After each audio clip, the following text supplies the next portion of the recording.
Ayuda! Trending ang anak ng panty, anak ni Janelle Skyline Donnie face off in the ultimate battle. Bragging about their superstar moms na bida-bida on Netflix. May kumakalat na namang chika dahil dito.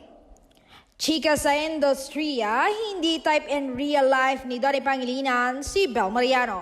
But si Kyla Estrada talaga, hindi daw pilit ang kilig talaga na-post ng isang netizen sa kanyang ex account. My God, ang daming sinasabi ng mga bashers, hindi na magtigil. Una si Kath, ngayon na naman si Kyla. Pero ang nakakatuwa ay tinatawanan na lang ng mga Bubbly Star Don Bell fans dahil alam nila na nag-iisa lang ang nasa puso ni Donnie, kundi si Bel Mariano, ang kanyang girlfriend.